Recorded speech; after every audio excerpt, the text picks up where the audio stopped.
मुल्क को आजाद होकर 75 साल हो गए। मोहन भागवत साहब, आप कौन से 1000 साल की जंग की बात कर रहे? 1950 में बाबा साहिब अंबेडकर ने इस मुल्क को आईन दिया, संविधान, कॉन्स्टिट्यूशन दिया। अगर आप जंग कर रहे हैं तो आप संविधान के खिलाफ हैं। ये जमहूरी मुल्क में अगर कोई जंग करेगा तो जमहूरियत क्या करेगी बताओ? फिर कौन सी जंग लड़े आप बताओ? अरे अंग्रेजों की 200 साल की लड़ाई में तो आप कहीं नजर नहीं आए।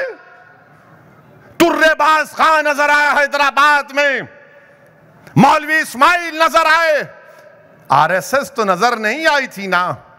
मगर आप कौन सी जंग लड़ रहे बताओ हमको? क्या कोई टीवी वालों को पूछना नहीं चाहिए आरएसएस वालों को बिठाकर, ये बताओ ये कौन सी 1000 साल की जंग है? मगर इसका जिक्र नहीं करेंगे मेरे अजीज दोस्तों और बुजुर्गों। और मैं आपको आरएसएस की तारीख बताऊंगा। अभी हमारे जैन लोग एहतजाज कर रहे हैं कि उनके मजहबी मुकामात जो झारखंड में है उसको टूरिज्म से निकाला जाए, वहां पर गंदगी हो रही है, हम उसकी तायीद करते हैं। तो गोलवालकर आरएसएस के बहुत बड़े सरसंघचालक थे, करीब 35-40 साल आरएसएस के सरबराह थे।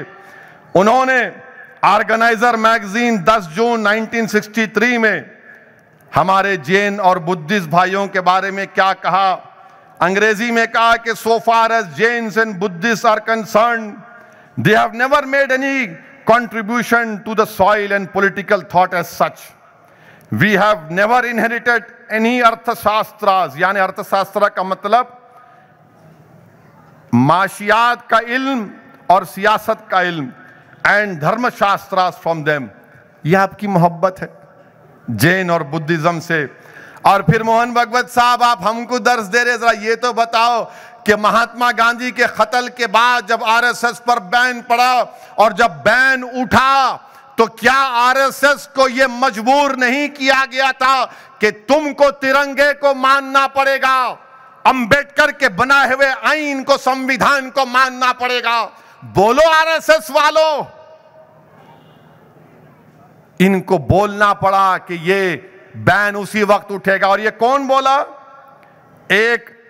उस वक्त के मद्रास बोलते थे, वहां का एक वकील था TRV शास्त्री।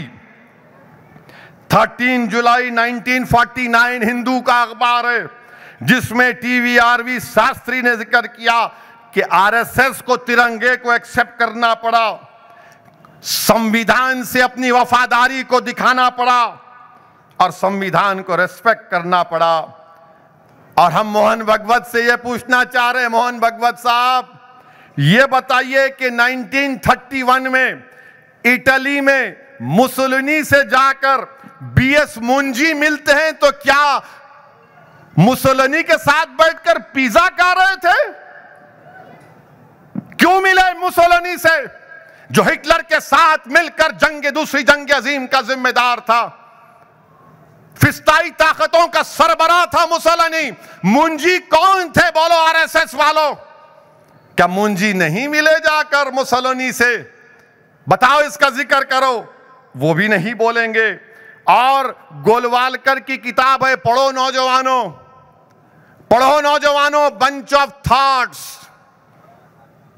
गोलवालकर की किताब में उसका चैप्टर 12 है जिसमें गोलवालकर ने लिख दिया ये बंच ऑफ थॉट्स। और एक और किताब वी और नेशनहुड डिफाइंड, ये आरएसएस के लिए बड़ी मौजिज़ किताब है, रूहानी किताब है इनके लिए। उसमें गोलवालकर ने लिखा कि मुसलमान और ईसाई इस देश के लिए अंदरूनी खतरा है। इसीलिए कल मोहन भागवत ने इंटरव्यू में कहा कि देश के बाहर कोई खतरा नहीं, अंदर खतरा है। वाह मोहन भागवत, चीन का नाम लेने से इतना डरते क्यों हैं आप? हमारी सरजमीन पर, भारत की सरजमीन पर डेमचाक और डेमसाक में 2000 स्क्वायर किलोमीटर पर चीन घुस के बैठा है। और नरेंद्र मोदी बार बार बोलते कि भारत की एक इंच को नहीं छोड़ेंगे। नरेंद्र मोदी और उनकी सरकार ने झूठ बोला देश से कि ना कोई गुस्सा है ना कोई घुसेगा। चीन का नाम नहीं लेते आप। जम्मू में पाकिस्तान से टेररिस्ट घुस कर आते हैं और मारते हैं भारत के लोगों को, जिसमें मासूम बच्चे भी मर जाते हैं। 1 जनवरी को मुंह नहीं खोलते क्योंकि मोहन भागवत आरएसएस ये मानती है कि मुल्क के बाहर कोई खतरा ही नहीं है, अंदर खतरा है। अंदर किससे खतरा है? याद रखिए आप, ये इनकी सोच है।